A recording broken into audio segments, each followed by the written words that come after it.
Welcome to Moving Conversations, a podcast for movement professionals by movement professionals. If you coach, train, or teach movement, Pilates, or fitness, then this podcast is for you.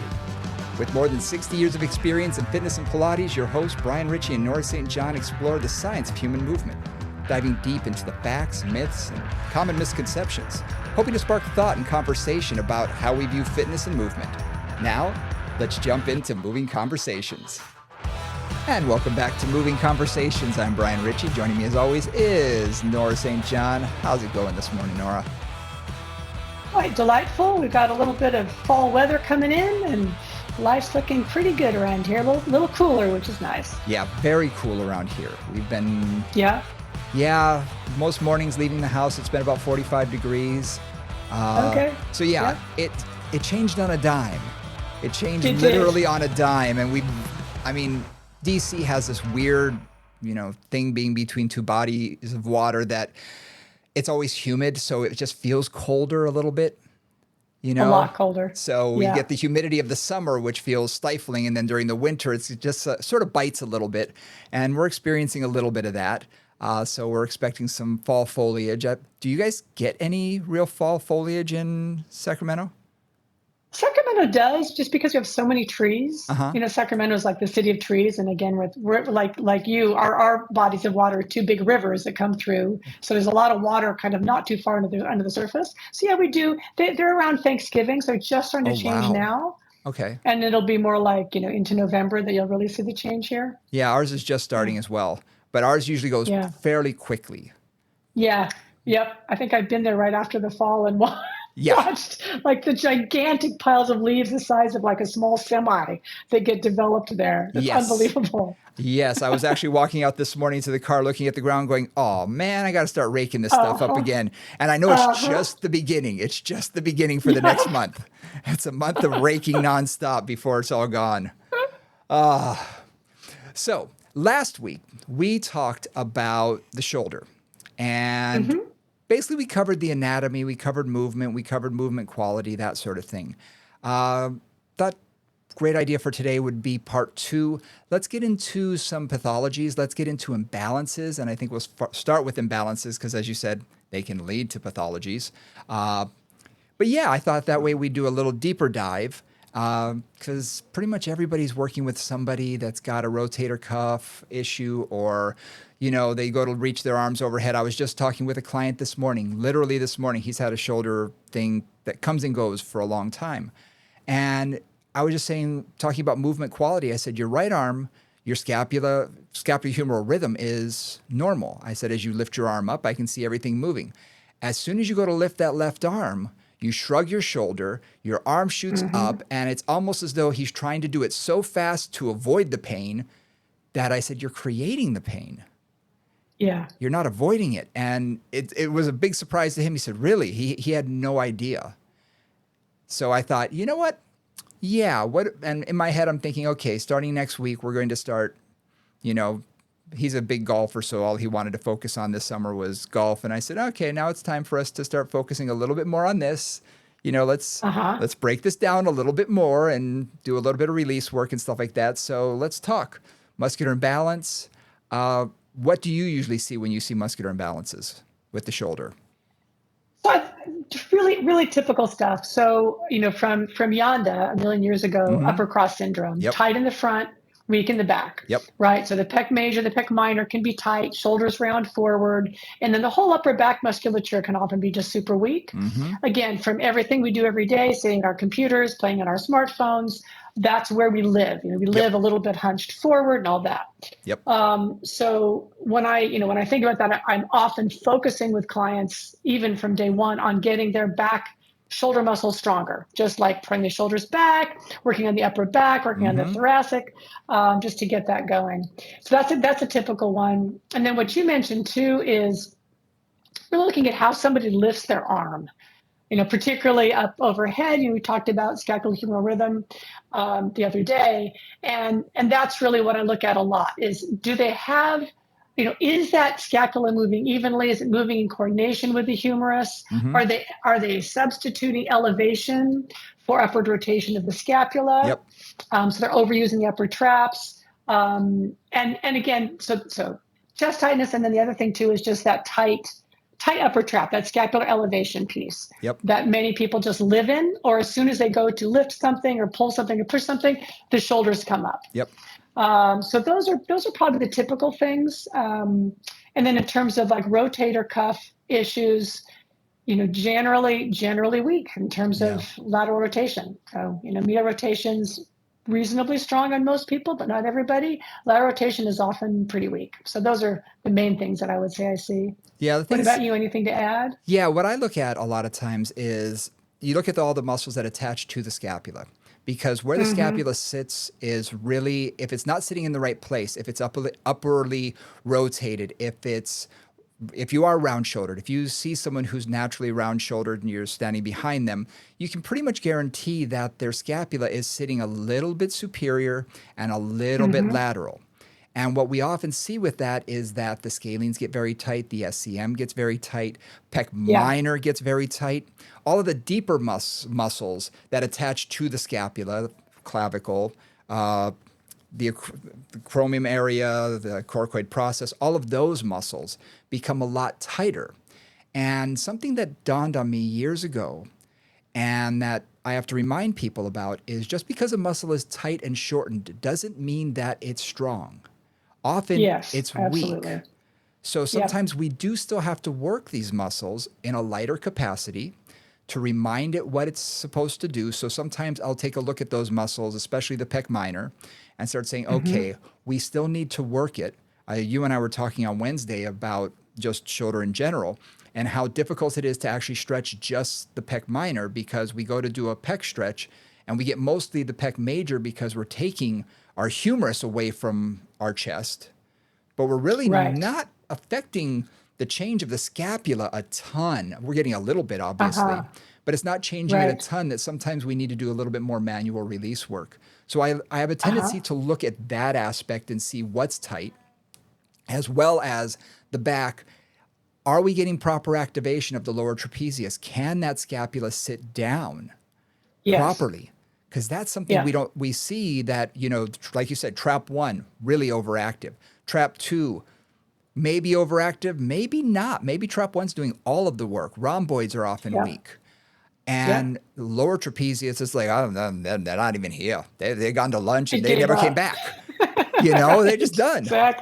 So it's one of those things we have to look at and say, okay, we need to create a balance on the scapula where the anterior muscles have some length to them, with some strength, but looking at length, but also getting strength in that posterior quadrant and the lower trapezius especially. So those are the things that I often will focus in on. I think that's well said. And those are things that, again, 9 times out of 10 with clients, that's the issue. Right, that the scapular elevated. They're also a little bit forward tilted, which is it's not always used in terms of an anatomical term, but that's what that pec minor does. It lifts the scapula up over the rib cage and then rounds it over the top, like it kind of has it sneaking up over the top of the rib cage. And that counterbalancing that, you really need to get that lower trapezius going again, get some length in that pec minor. The best thing that I've found strategy-wise for releasing the pec minor is just taking a small ball, like a lacrosse ball, tennis ball, whatever you got, starting at the sternum and just sort of rolling the ball with a little bit of force toward the coracoid process, toward the glenohumeral joint. And just, keep doing that as you sort of shrug back, technically it is, but just sort of retract the shoulder blades at the same time. So you're stretching it, because again, I don't care where the humerus is at this point, because I'm really trying to focus on the pec minor. I'm trying to get deeper. So I'm trying to move my scapula into retraction as I'm doing that. I find that really can help release that muscle. And that's one that, like you said, we spend so much of our time round-shouldered, computers, watching TV, driving, eating, everything's sort of round-shouldered, that it really helps to just get that muscle to have a little bit of length. Yep. And, to your point, length. And then what I liked what you also said was working it, not just lengthening it, which is really important to get it dynamically working like you want it, but also working it. Because oftentimes, once you've released something, if you will, or once you lengthen something, then you actually want to create the dynamic strength in that area. Yep.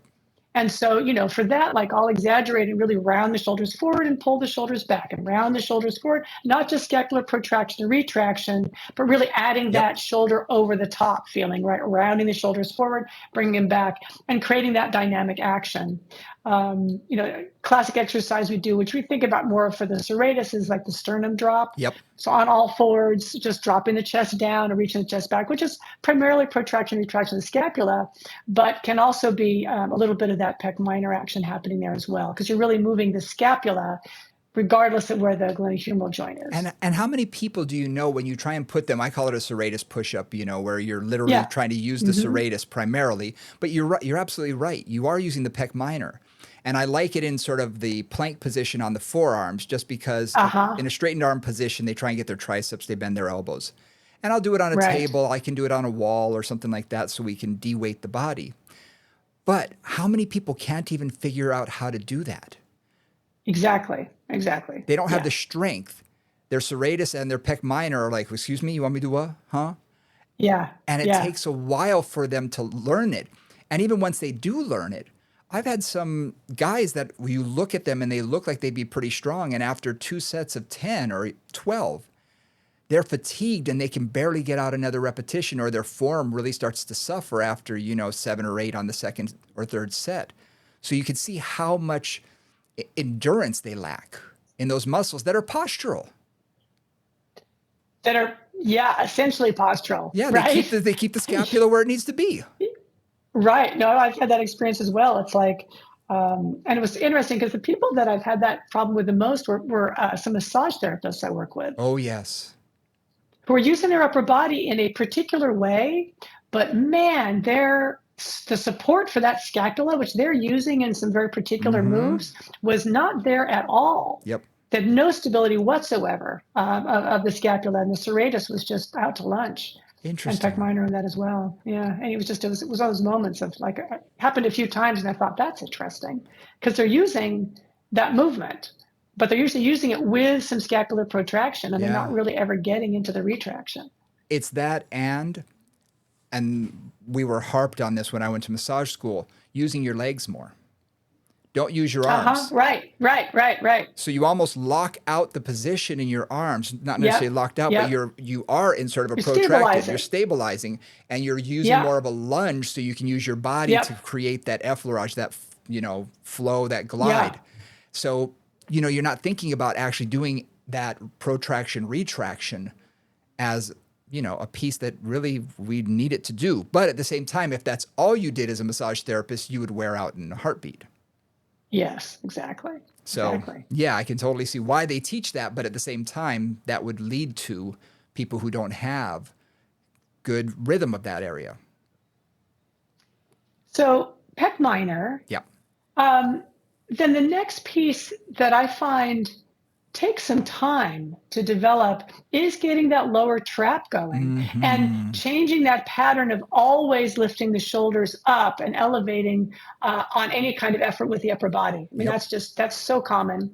And you can cue it all day long, right? You can say like, drop your shoulders, drop your shoulders, drop your shoulders, which we all do, but that doesn't necessarily make the difference, right? Yes, they can do it when they're conscious of it, but I think a lot of our goal with movement pattern imbalances like that is we're actually trying to get that to be a habit. We're trying to change the musculoskeletal habit so that you don't have to remind them every single time they lift their arms, because if they're doing it in your gym or your studio, they're doing it all the time. All the time, exactly. Right. Exactly.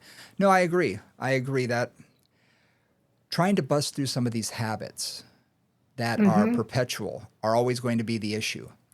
Getting that lower trapezius to fire is probably the hardest muscle group of the upper body that it's been challenging, put it that way. It's always been the biggest challenge. And I found some exercises that actually do work very well over, that toes and nose against the wall, pulling one arm back, and especially if you can get them strong enough so they are in a prone position and they can lift one arm off the ground, like swimming does get that muscle firing. But you have to make sure that they have good rhythm in that area to begin with, or else all it is trap one doing all of the work. Yeah, yeah, yeah. So how do you work that? How do you work the lower trap? The exercise that I use for most people is what I call it toes and nose, and it's you stand against the wall, toes against the wall, nose against the wall, arms up overhead. Now, I tell them whatever feels comfortable. For some people, it's a little wider like a Y. For some people, it's narrower like an I. I don't over cue that because whatever's comfortable for them, I find is going to, everybody's shoulder joint's a little bit different. I usually find a little bit off center works best for most people. Not a huge Y, but sort of like a little bit of a Y. And again, everybody's shoulder is different. And I say, okay, keep your chest against the wall, keep your nose, keep your toes, everything against the wall, and now pull one arm straight back. Okay. And as they pull back, and I don't cue thumb forward, thumb back, none of that stuff, just whatever comes naturally to begin with. And as they do it, I will palpate, I will tap their lower trapezius just to wake it up. At first, I try and feel if I can even feel it firing. But once I start tapping it a little bit, it wakes it up a little, and I can see that it starts to drop because as we take our arm overhead, especially as we try and reach it behind us with a straight arm, we're going to naturally get depression of that scapula. That scapula will want to drop down again.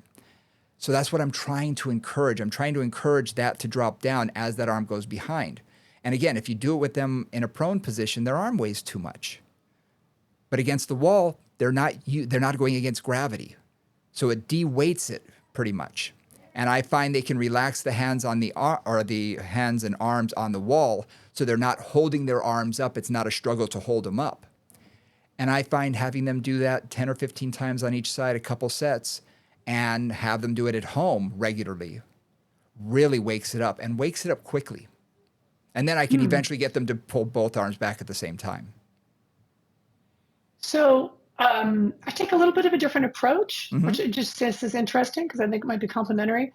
Rather than working on lifting the arms, essentially, right behind you in that position, I do focus on a bit of a Y for sure. I really don't have them close to the head, kind of a medium Y with the arms out. And then rather than lifting back, I actually have them slide the scapula towards each other. So basically bringing it like downward rotation, bringing the bottom tip of the scapula together. And I've done this prone. Prone works pretty well. I've also done it prone on a roller. So the arms are slightly in front of you, which is a little bit better. I've done it against a wall. And then for some of my clients, once they get that feeling, then I'll actually add typically on the trap table or with more likely actually with a band. I prefer a band for this because I don't like a lot of resistance and I want it to be kind of easy, but holding on to a band at that angle. So let's say the band is attached high up on the trap table or high up on whatever your pulley system is, and then have them pull down against that resistance and again into bringing that scapula together.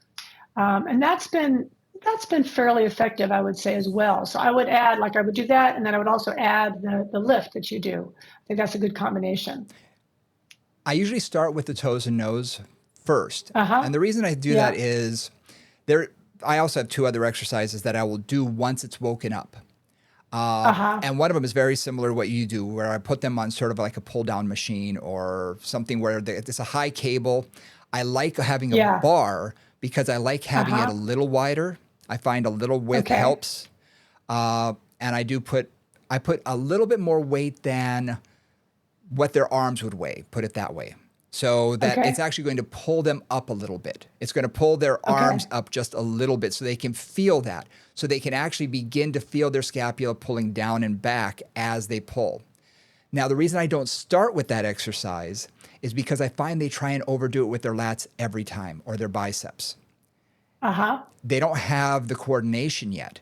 So a lot of times, if you, even just teaching a simple exercise like a pull down, whether it be with a band or cable or whatever, and you're doing that pull, people have a tendency to try and pull with their biceps a lot more, and they end up actually using that pec minor, pec major, and bicep to pull in the front because it's generally stronger than the back muscles. So I like to wake it up first with toes and nose, then go into that retraction. I call it lower retraction. Mm-hmm. And another one that I really like once I've woken it up is chair push-ups, a dip, basically. With a straight arm, just I take them into one of the offices here, grab an office chair, and I said, okay, I'm going to have you put your hands on the arms of the chair, straighten them out. So your butt's off of the chair. Now, basically shrug, let your body weight go toward the seat, but keep your elbows straight, and then push back up. Yep. And I used to do this on a dip machine, but I found it was quite challenging for older clients and things. And I realized, hey, office chairs, they work too.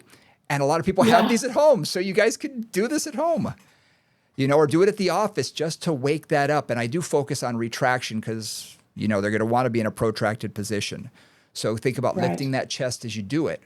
But that's another way to get it going once I've activated it, once I've sort of woken it up. We do the same thing on the Pilates chair with the handles. Yes. It's basically our version of the dip machine, where your feet are on the pedal, and so you've got that lift and that support for the body weight. And it is a really nice place for them to work straight arm shrugs, right? Because they really can lock it out and work that, and it gets that desire of the elbow bend to not happen as much. Interesting. And that's kind of why I start with just the slide first, without the resistance. So they get that idea of working it with a straight arm and get that feeling. And again, I'll use the tapping as well too, because a lot of times that area is just sleepy. I also tend to do it single arm. Okay. I'll do one arm at a time, because I often find that that's really different on the two sides. And something, an analogy I've used a lot is the back of the body is generally a sleepy spot. People don't know what's happening back there. They don't have a lot of sensation back there. And there's not a lot of nerve endings in our back body in a lot of ways. So I find I've got to help them feel what the heck I'm trying to have them do. And again, tapping, hands there, more resistance, less, whatever I need to do to get that feeling going so they can feel it themselves. Absolutely. Absolutely. No, they all work really well. Now, I will say, one client taught me probably more about getting retraction working than any other. He was a guy that I had that had Parkinson's. And if you've worked with anybody with Parkinson's, they all develop this bear-like look, or a lot of them do, where they're very rounded. They can't really propel themselves necessarily in a walk, so they have sort of a stutter step where they lean forward and they catch themselves. So their body is, the ones I've worked with tend to be leaning forward. And this gentleman had, his scapula were so far apart from each other. You look at it, you think, how is that possible? And he literally couldn't retract back, to the point that I was wondering, I said, has he damaged the fibers that they no longer can, the Z lines and A lines can't, cross over each other anymore? And I'm thinking in my head, no, that's physiologically not possible. But my brain is wondering what's going on, because he had nothing. What worked was taking him to a corner in the gym, having us put his arms in the corner with bent elbows and just lean forward. And I stood behind him and physically squeezed his shoulder blades back together, opening his shoulders. I said, now just hold this. And I kept tapping the scapula, tapping the lower, trapezius and middle trapezius. I kept tapping. I said, I want you firing here, here, here, squeeze, squeeze, squeeze, squeeze. And then let him come out of it. And then do it again. Then I'd have him drop his arms or take his arms away from the wall, but continue to squeeze and continue to tap, because that just woke the area up. And after I did that for a week or two, working with him, I worked with him 3 times a week. All of a sudden, once I moved him there, he could hold it. And then slowly, with my help, I was able to get him to be able to squeeze back into that position. And after, like I say, a couple of weeks, he was doing it on his own, and finally and he said, I can feel it now. I know what you want me to do. But it was waking it up. It was that dormant. Those muscles were completely dormant, and they were not firing whatsoever. So I found that by leaning in and getting his body weight to push the scapula together was a great way just to get him in position, wake it up. Again, using palpation, just tapping, seemed to work. Nice. Nice. One other tool I've used similar, this is for kind of scapular depression, a little bit of downward rotation, end of the trap table with the push through bar. Usually and trap table is easiest because I want somebody sitting underneath it with their arms straight. So the bar is holding the bar up overhead, basically. Yep. And I've put on a fair bit of resistance on that. Like sometimes I'll put on even 2 short reds in the Pilates environment. And basically, again, keep the elbow straight. Sometimes I have to really like lock your elbow, and pull it down. Yep. And sometimes they're pulled a little to the side so the arm isn't straight overhead, but is at a little bit of that angle, and pull it down and come up and pull it down and come up. And much like with your guy, what I've noticed with that, I'll also do something else, but with just the up and down motion, is people find how to do that, how to move the scapula, period, because there's some resistance there. Yes. Right? It's like they've got, like you're forcing him to do it by letting his body weight move his scapula together. Yep. In this case, like that bar will literally lift their shoulder blade up. So they feel like, oh, it's lifted up. I need to pull it down. It gives them that sensation. And that's something where if I've done that like a couple times, like it's the same twice a week, I do it a couple times each week for 2 or 3 weeks, and it completely changes how their scapula move. And you're doing it facing sideways, unilateral. I'm facing away from the trap table. So usually they're sitting on a box, facing away from the trap table. I'm with you. With their hand on the push-to bar, which is again overhead, kind of lifting their arms up. If you don't have a full-size trap, all of them sitting on the floor or sitting them on a short box, whatever. And it's one at a time, and they're sitting a little bit to the side. They're not centered, so the arm's a little wide. And they just pull it down, and straight arm just pull that down and lift it up and pull it down and lift it up. Yep. And that's also, it's a really nice place to watch how the scapula moves, and how the 2 different scapula may move differently. Yeah. So that's the other thing I can see is when I'm pulling it down, I'm kind of looking for the scapula. I call it a J. The scapula kind of comes straight down, and then at the end pulls in, right? A little bit of pull in into that lower trapezius and a bit of that downward rotation at the end. Yep. And oftentimes when I'm first working with it, like this guy you're talking about, I wouldn't see that bottom J. It would just go down and up and down and up, and it wouldn't have that last little piece. Yep. And training that last little piece, again, it hasn't taken long with that amount of sensation. Same thing with your guy, like that much sensation for them to feel it made all the difference. Yeah. And straightened it up pretty quickly. Interesting. I've always done that with the trap table, facing sideways off the table, off the back end, but facing sideways so I can adjust how far away from the machine I want them, so I can adjust, where the arm is. I've never done it facing the table. So that's an interesting thing where you can, I'm going to have to play with that a little bit. Yeah, I mean, you can do it sideways as well. Again, some non-traditional exercise. You can figure out what works. Yeah, That's interesting. I haven't done it sideways, but. Yeah, I think I probably did that just because of where my thing is in the room. It worked better sideways. So I was like, okay. Necessity, mother of invention. It is the mother. One other thing that I want to mention there is we're talking a lot about getting scapula depression to happen, right? Getting the scapula to move down because they tend to move up habitually. But the other thing that I'll often do, which is, again, maybe a little counterintuitive, is I'll have people do shrugs like mad. Because what I find is, yes, those tend to be short. The upper traps are a little bit on the short side, but they're not necessarily strong or dynamic at all. Yeah. And so I'll have them even without any resistance, just do 10 little shoulder shrugs, just lift the shoulders up and down, up and down, up and down. Yep. And for more than one client, they're exhausted and their neck hurts after that. Yes. Right. It's like, it does not take much. And that also lets me know that that's just a pattern that doesn't have the strength. The tissues are not getting nourished the way they should by dynamic action. And very often too, that allows them to bring the shoulders down because they can release the shoulders up, right? They just get more dynamic range in those muscles. Yep. Absolutely. Absolutely. Yeah. I find I've done the same thing by beginning to train the traps. And I'll do it I usually do shoulder rolls, and I prefer back than forward. I prefer doing shoulder rolls back. That's just, I think Yeah, me too. It works better.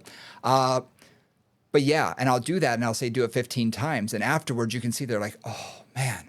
And I'm thinking, I didn't even put a weight in your hand yet. There's no bands. There's nothing. Exactly. It's just your arms. And, Exactly. These muscles are so fatigued. They get fatigued so easily. And you're right. And then we can begin to progress them into doing it. I find that with shrugs, especially with people going to a gym, and there's a lot of trainers who do this, they'll say, oh, you can handle a lot of weight here. And they'll have the person do, I've seen trainers hand women 20-pound dumbbells. They'd never do that for any other exercise, but for shrugs, they'll do that. And I'm thinking, interesting, and be able to do it 10 times. But of course, they're just jerking it up instead of doing it, easy and slow and controlled. So starting with no resistance and begin to work your way up. You will get stronger fairly quickly, but higher reps always for these muscles work better, I find. Yeah. I'd much rather do higher reps because these are not necessarily power muscles. These are holding your shoulders up all the time muscles. These are endurance muscles. They are endurance muscles, but too many. Right? I mean, your job's to hold your scapula up all day. Every time you're in gravity, it's keeping your scapula from falling down your body. That's exactly what they're doing. Exactly. But remember, in fitness land, started with bodybuilders. So they're trying to build their trapezius to be bigger.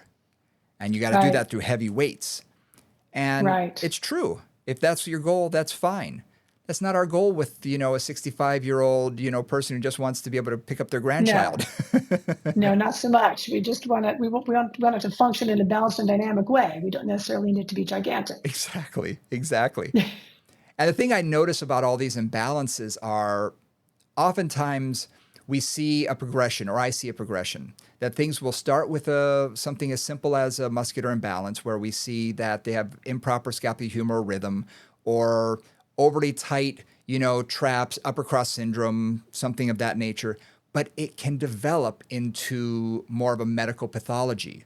And I think that's where we should step into now and start talking about things like the rotator cuff and rotator cuff impingement, tendinitis, tears, the different types of tears that there are, going into, the difference between those and bicipital tendinitis, because, we're constantly here. I mean, I can't tell you how many times I constantly hear, oh, I have bicipital tendinitis, yet they exist, their bicep, it never hurts if they use their bicep.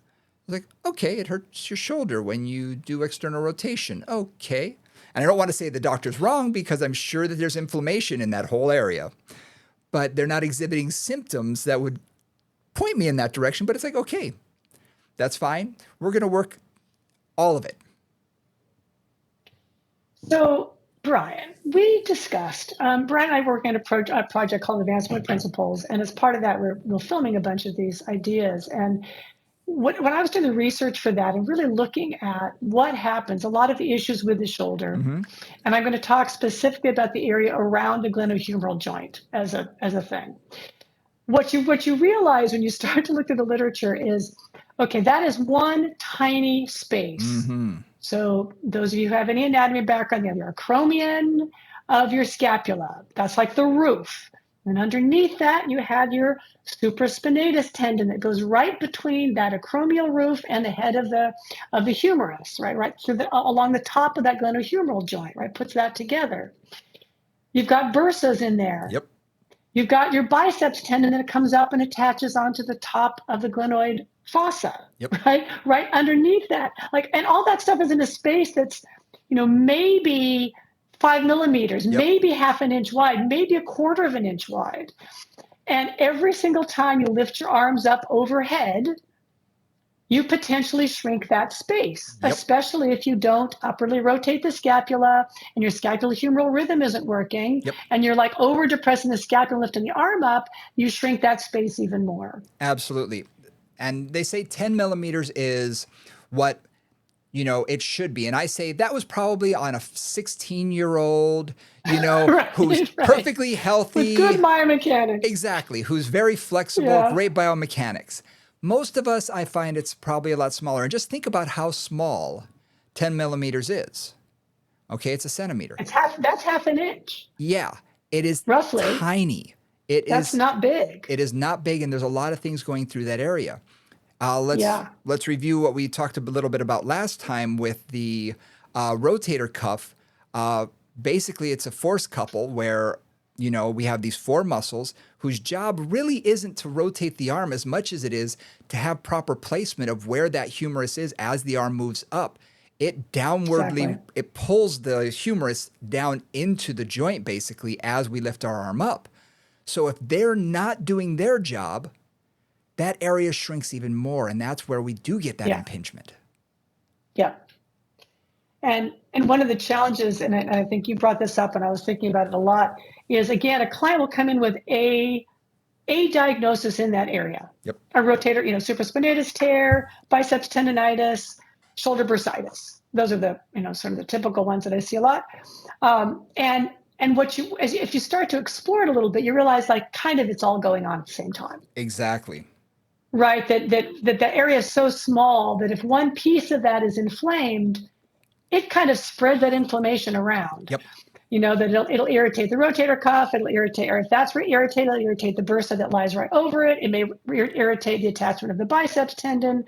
Yep. So things may get a little bit swollen, things get a little bit more irritated. They take up more of that space, and boom, Bob's your uncle, as they say. If you guys want to do something, go on your Google machine and type into your browser, shoulder impingement. There are a lot of great pictures of what it looks like when the arm elevates and what's being squeezed. Okay, that joint capsule that's supposed to work nice and fluid and pump, synovial fluid into the area and keep it nice and lubricated. You've got that, you've got the supraspinatus tendon, you got the biceps tendon, you got the bursa. All of those things now are being compressed and being squeezed. And again, if it happens a few times, not a big deal. But I say that there is a point where that straw that broke the camel's back. And for me, I blew mine out. I remember the exact thing I was doing. Okay, I was painting. I was painting overhead, had my little brush. Okay, now, I'm going to give you a little backstory. I was getting into bodybuilding, and of course, like a typical young person, I was doing a lot of anterior shoulder girdle stuff, so a lot of dips and bench press and pec flies and all the things in the front. Was I doing any back exercises? Probably not. Maybe one, maybe a pull down, maybe. I'm not sure. But I was focused so much on what I could see in the mirror because I'm young and dumb. But here I am, I'm painting my mom's gym. And literally, I went up with one stroke and my arm literally fell. I could not control it down and it just dropped to my side. And I looked at it and I thought, what's going on? And I went to move it again and it wouldn't move very well without pain. It gave me no indication before that moment. And I've heard this happens with baseball pitchers a lot. Baseball pitchers, they say the trainers will know when they've blown it out. Because when they throw the ball, they throw it and it actually comes across, their arm comes across the body and hits their opposite hip basically and bounces back. Because that rotator cuff has some flexibility to it. Okay, the tissues have some recoil, so that arm comes across the body, sort of hits the hip and bounces back. They say they know when they've blown it out when it doesn't bounce back, when it just goes down and stops dead. They say that's the moment, and you can see it. I've seen it in some videos where the arm, they'll throw it, and you can see them wince, and their arm will just drop. And I said, that's exactly what happened to me. And that's not the only way it happens, but I had overworked it so much and probably ignored a bunch of symptoms along the way because you're young, you're dumb, you're just like, oh, I've got muscle soreness. And it blew out. And it took me nearly a year to figure out what was going on because I was young. I didn't want to go to the doctor. I didn't, I'm going to figure this out myself. I was ignorant as heck. But it took about a year to the point it hurt so bad. I had a stick shift car. I had to learn how to drive underhanded holding my right arm's the one I hurt. I had to shift with my left hand. I mean, it was that bad. I had to learn to eat with my left hand, brush my teeth, because I couldn't use my arm. It hurt so much. I was constantly inflaming it. Again, young, dumb, keep working it out. We'll make it stronger. Yeah, that doesn't work. But again, that taught me a whole lot. And once I did get into the doctor, they were like, oh, you have rotator cuff impingement. Got it. And once I started doing the right things, man, within weeks, I started feeling better. But it took about a year before I was 100%.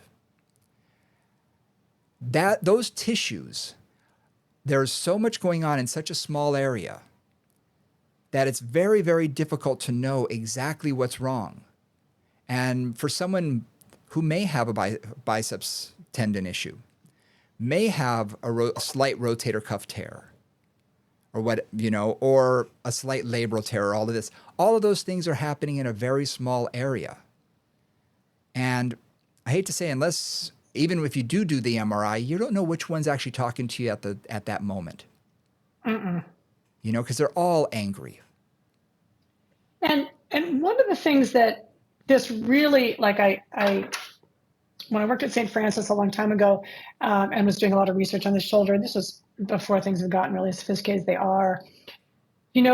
This gets us back to the root of what we do as movement professionals, which is, as best we can, correcting and balancing all the forces around that joint. Yes. Because to your point, I'm talking about I've got some funky shoulder things happening, and it's like, I'm poking around in there, and it's like, oh, my triceps is on fire for no good reason. So I work on the triceps, and then it's like, oh, my pec minor is feels like it makes me want to barf when I put pressure on it, right? I'm like, this is a really horrible feeling. And then my biceps is a little funky. And so you start to see too how that inflammation influences, myofascially influences all the tissues that come into that area. Yep. Like the pec major goes right over the biceps tendon, for example. So if the pec major is tight, it'll compress that biceps tendon in the bicipital groove. The way that the lat comes over and lands on just the other side of that bicipital groove, right? So you got pec, you got biceps, you got lat right in a tiny space on the humerus. This isn't even talking about, really up at the glenohumeral joint. You've got the labrum, you've got, all those issues going on up there as well. Yep. And they all talk to each other. And it's again where looking at balance, looking at what is not what is the root necessarily, but how can I get the entire biomechanics of the area working more effectively? Now, if there is a true supraspinatus tear, the body will compensate in ways that I've found. If it's a true complete tear, you can't compensate for that very well. You just can't. If it's a true tear, you can't lift the arm the first 30 degrees. I mean, the supraspinatus is responsible pretty much for that first 30 degrees of abduction. Without that muscle, if that muscle is torn completely, something else has to start it. And you're going to have all sorts of compensations, especially in trap one. Right. Yeah. Typically for me, it's exactly that. It's just that instead of, and you'll see this, if you've got somebody who you suspect a rotator cuff tear with, and maybe they haven't been to the doctor yet, or they're a new client or whatever, if they go to lift that arm and the very first thing they do is lift their shoulder up and elevate that with trap one, then that's almost always like, well, you need to go get that checked out, because that's always making me suspicious that supraspinatus is at least partially torn, if not completely torn. And if they really cannot do it without lifting that scapula up, then it's almost like, 9 times out of 10, or every time I've mentioned that, it's like they need their rotator cuff is torn. The supraspinatus is actually torn. Well, let's talk a little bit about that. There is a difference between a partial tear and a full tear. Absolutely. And a partial tear, it's normally always the supraspinatus tendon, just because of where it lies. It's right there. It's going to sort of, the way I tell people is, it's kind of like every time you lift up the arm, if you don't have good integrity of the rotator cuff, you're sawing into that muscle every single time you lift your arm and do anything, very slowly, but you're creating these little tears. Eventually, it can tear the muscle. Yeah. And a partial tear will lead to incredible amounts of discomfort and pain. And that's, to me, that's the telltale sign of a partial tear when they tell me it's torn, is because they still have pain. They still have pain in that direct area. Yep. When they lie on it, when they wake up in the morning, when it's cold. Yep. It's kind of it's an icky thing for most people I know that have those. It's just it's a little relentless. And a lot of older clients I find don't have whatever it is, the healing ability, that it rarely heals the way, if I see a 22-year-old with it, I'm pretty much sure that it's going to heal itself. It's going to, mend. You'll get scar tissue in the area. It'll mend. 65, 70-year-olds, you're not going to see it as easily because those tissues aren't healing as rapidly. Right. And they may not have enough hydration. They may not have enough just nutrition to be able to do that. But it's something that's going to plague them, and it's something that they're going to have to constantly work on if they decide not to have surgery. Now, a full tear, and a lot of times a partial tear can become a full tear sometimes, depending on, I've had two different people. One fell over the dog in the middle of the night. It was lying in the hallway, landed on his shoulder, blew it out, went from a partial to a full. The other one, which I found very interesting, she came to me, and her husband was a physician. So, of course, they know everything. Sorry. Had to throw that in there. But, they knew exactly what was wrong, and it was a partial tear. Perfect. Had the MRI, no problem. She came back from a trip. They traveled a lot. And she said, I just watched her move. And she said, yeah, my shoulder doesn't hurt anymore, but my neck is killing me. And I said, lift your arm out to the side. And as she did it, only trap one worked. And I said, when did this start happening? And she said, oh, when we were getting off the plane in, I think, Egypt. I think they were going to the Middle East. And I said, you pulled your bag out of the overhead. She goes, how'd you know? And I said, you heard a pop, didn't you? She goes, yeah. Well, as that bag pulled down, it distracted the joint. And it was the last little bit that took it. And after that, she said, my shoulder stopped hurting. It wasn't killing me like it was before. And I said, well, no, you don't have the muscle anymore. That's part of it. But now she had the trap one was killing her. Her neck was unbelievably inflamed because of it. And so I was like, okay, you are going to the doctor today. We are not working out that area, obviously. Yeah. Because there's little I can do at that point. You can't, like you said, those compensations are going to be there. You can't get around it.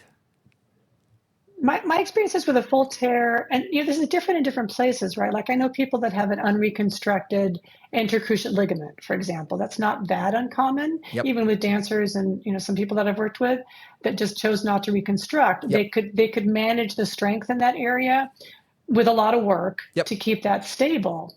My clients who really have a full tear of that supraspinatus without reconstruction, those compensations are profound, and I haven't found a way to get those mechanics working correctly again. I don't know if you have, but I'm not. Partial tear, yes, absolutely, I can work with it, but if that muscle's really gone, I haven't found a good way to make that work. No, you can stabilize the joint by strengthening everything around it, and you can actually use the deltoid to help stabilize the joint.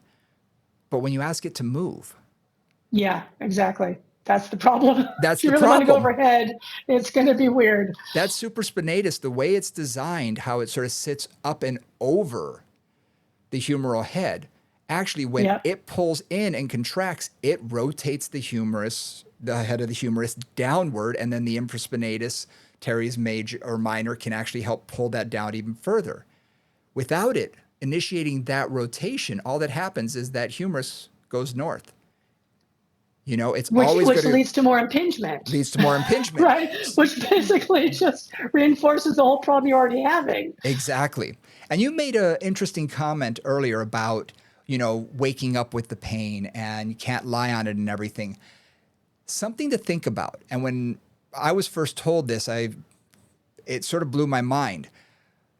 Have you ever really seen a really hugely inflamed shoulder joint? You don't often see that because the inflammation actually occurs within the joint capsule on the inside of it. So unlike the knee where you can see it from across the room, I mean, it's blown up, right? Yeah, or an ankle or something like that, you can see it. It's easy. The shoulder joint and the hip joint as well, I find, you don't often see a lot of the inflammation exteriorly. But as puffiness or whatever, as right. redness. Yeah. But Yeah. pressure, lying on it. Yeah. That night pain, and we call it night pain. And as long as they have night pain, if they roll over on it, it wakes them up and they have to turn back over to the other side, or they can't lie on it, period. That always tells me there's still inflammation there.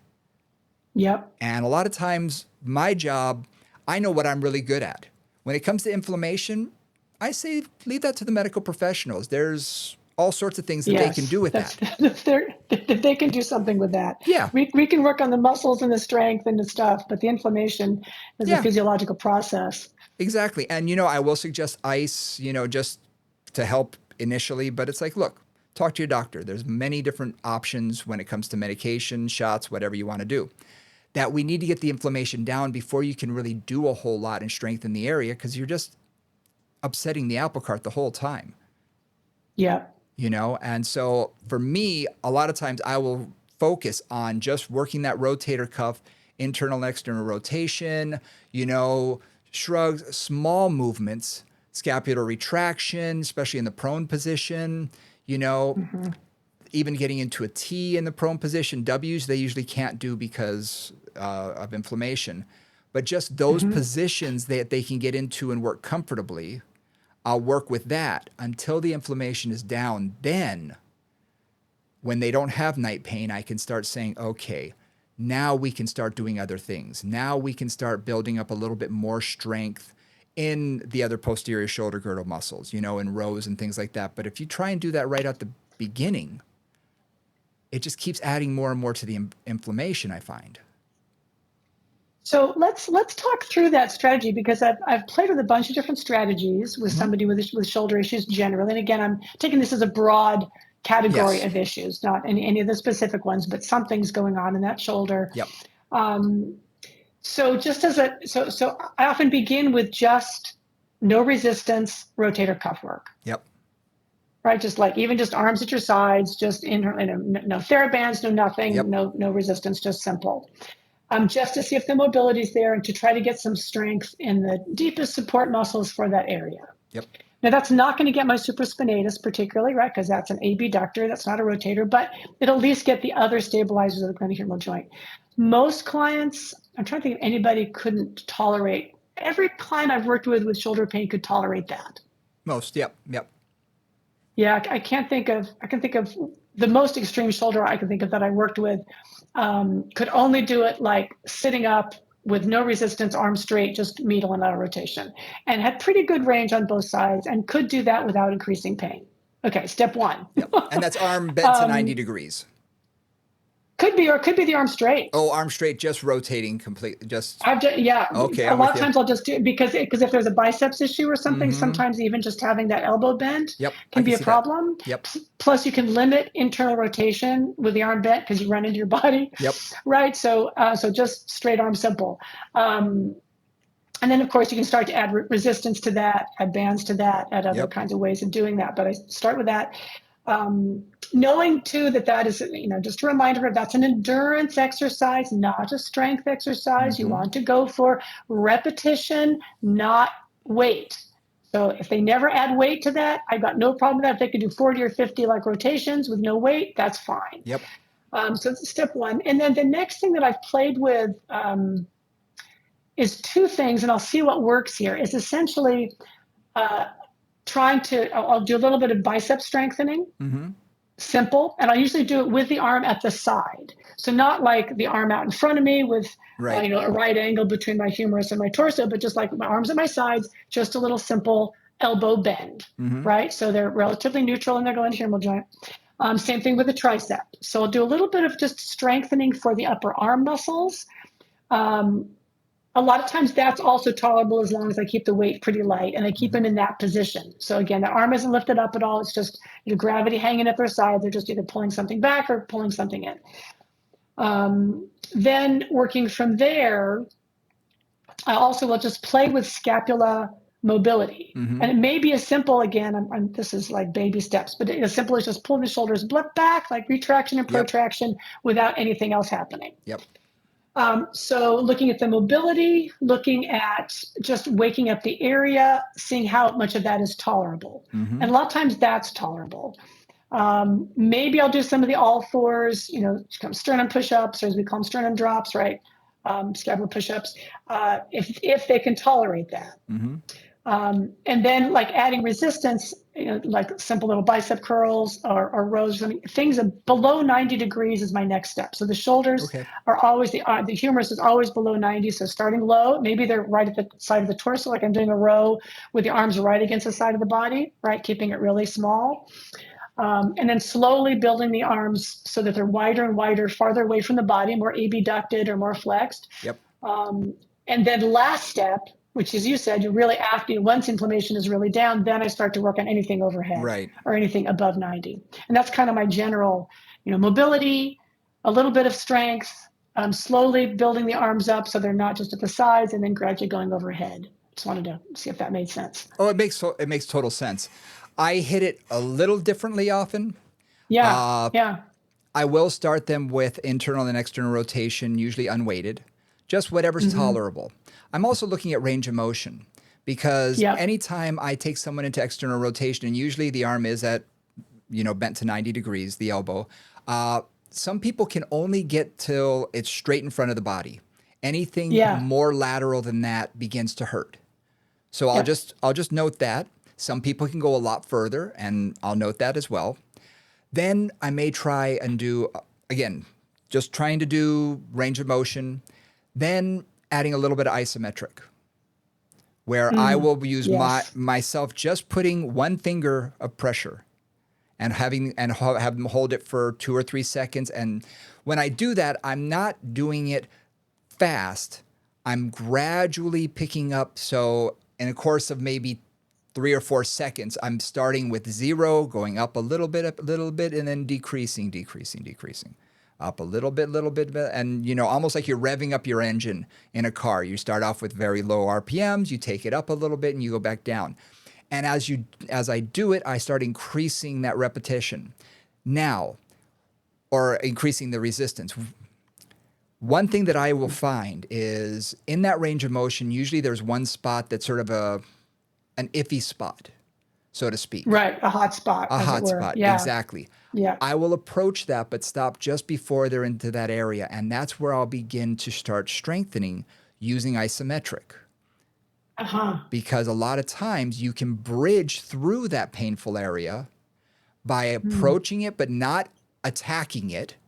Many people will say, go through. No, if the full range of motion hurts because at a certain degree it bothers you, train it above or below that sort of area.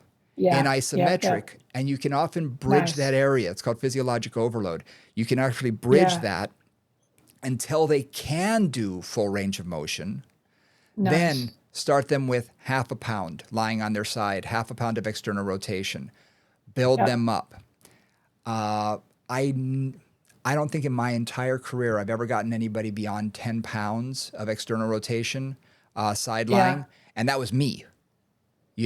Mainly because you pointed out to me, your external rotators are they're not that big. You may want to work on those a little bit. And it was true. They needed some work, and I slowly increased my resistance. But remember, we don't want a lot of hypertrophy in these muscles because where do they go? They go through a very small area in the subacromial space. And while that's supposed to be the tendon, we all know tendon length can vary from person to person. So I'm not 100% sure that muscle's not going to hypertrophy toward that area. So absolutely, I try and keep the resistance down, but the reps up, and I'll work 30 to 50 repetitions sometimes when I've gotten them really going. At that point. That point. Yeah. And I'll use rubber resistance. I also do something that I call the penguin, which I use a loop band and I put it around my hands in front of my body, and I'll do that first 30 degrees of abduction and back, and I'll have them rep that out. And I'll just, again, lightest band I can possibly find, and have them do it, build up to 30 to 50 repetitions. And the reason I say the penguin is it kind of looks like you're doing a little penguin walk. Of course. No, the image is clear. Yeah, and it works. And when I say, have you been doing your penguins? Everybody knows what I'm talking about. But I got to tell you, for the supraspinatus, it really wakes it up. and gets it stronger fairly quickly. And with light resistance, you can get, when I'm warming mine up, I'll do that, and then I'll take the band to 90 degrees, and I'll do external rotations, and I'll do 100 repetitions with a light band.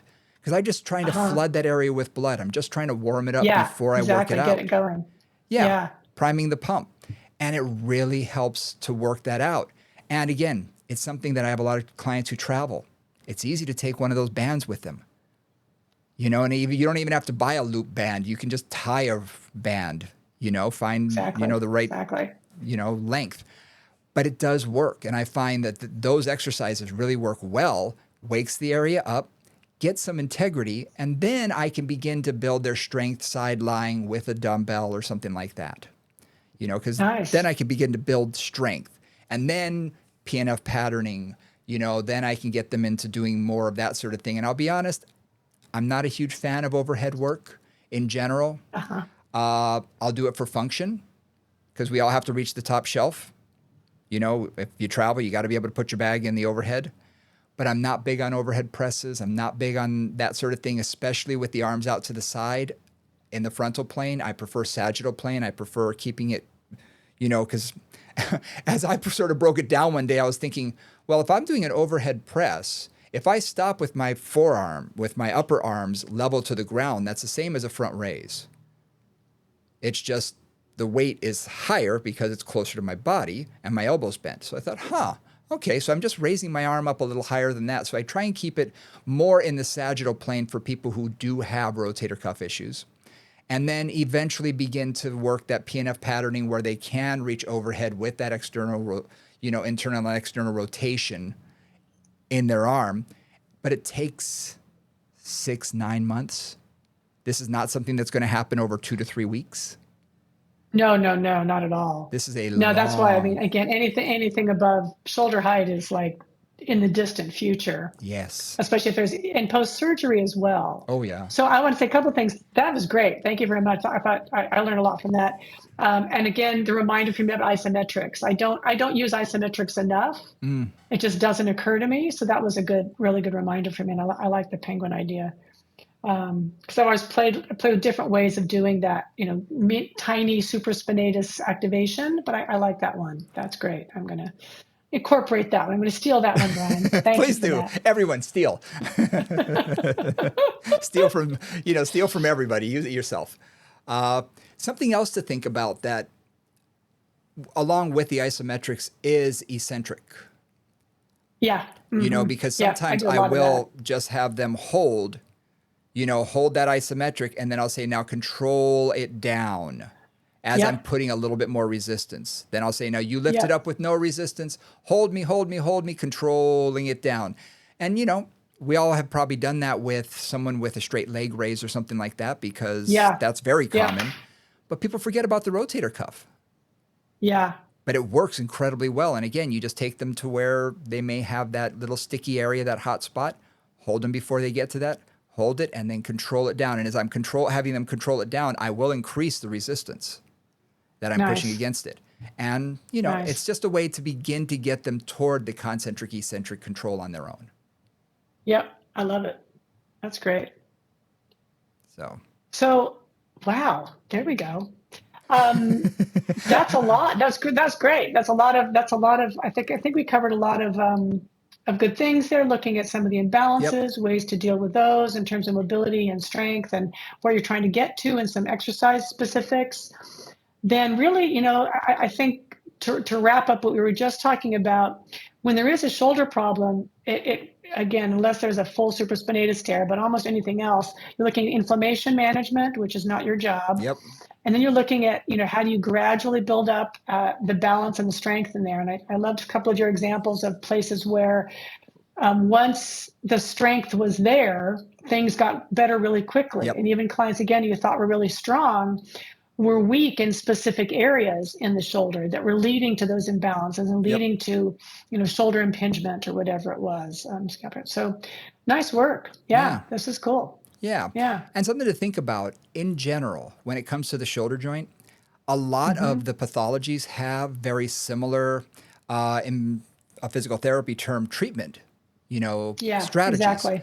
Some things Yes. to think about: increasing the subacromial space, just holding a weight, Yes. doing something like a pendulum. If you're unsure what that looks like, you can Google it. There's tons of tons of images out there and videos.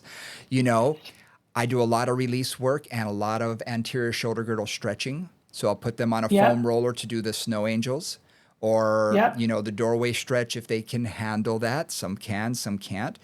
You got to figure out what works for them for stretching that area out. Release work for the lats, for the serratus. I find those are often For the tight. triceps. Triceps, big All time. those. So Even the neck. yes. So doing as Yep. much release work, and if you have a great manual therapist, oh, have at it. That's fabulous. Yep. Yep. Fabulous. And then you can begin to work on the strengthening and, trying to get the integrity back in the tissue. So it's not just the strengthening, but the other components are very important as well. Really important. Key, actually, Yeah. I would say. Because I know, one last little tidbit there. If there is a real tight spot in the shoulder, if there is a real hang up, whether it's the pec minor is locked down, or the triceps is locked down, or the upper trapezius or the levator are just like in a state of kind of chronic tightness, that will change all the mechanics everywhere. Everywhere. Right. And then everybody else will be accommodating for that area that's like super tight. And Yep. again, given the lack of inherent stability of the shoulder, some muscle somewhere will often decide it's their job to stabilize and just log itself down. That's, Yep. what happens in the hip. Same thing happens in the shoulder. So I think that's where the manual work, the release work, figuring out where your body is compensating, like where it is tightening up like mad, and understanding how to get that to not quite do that and have the rest of the stabilizing system work together Yep. is really important. Absolutely. Absolutely. We gave you a lot to think about this week, didn't we? I think so. I hope it's helpful to you guys. I'm sure you all had people with shoulder issues, so Yes. maybe this was somewhat helpful. And down the road, I have a feeling we're probably going to go into a little bit more detail, because we didn't go into specific pathologies in too much depth. But down the road, we can talk more about strict impingement or tendonitis and that, those sorts of things. So we'll cover that down the road. But right now, at least you have something you can start with your client that comes from a physical therapist. You'll have a strategy. You'll have some ideas of, oh, this has worked for us. Maybe it'll work for you. So just Awesome. a couple of ideas. Well, thank you guys for joining us. It's been our pleasure as always. You can always catch us on our social media, at Moving Convos on Instagram, at Moving Convos, Moving Convos at gmail.com. If you have any questions, comments, if you have any ideas, please send them our way. We answer everybody. Unlike a lot of people, we're pretty easy to get to. You can pretty much find us. I mean, we're out there. And we do answer every email that comes through. So, hit us up. Keep looking out for our Anatominis. They're going to be coming out pretty soon on Instagram. So keep your eyes open. And yeah, I think we covered everything. Thanks, guys. Good to see you. We'll see you next time.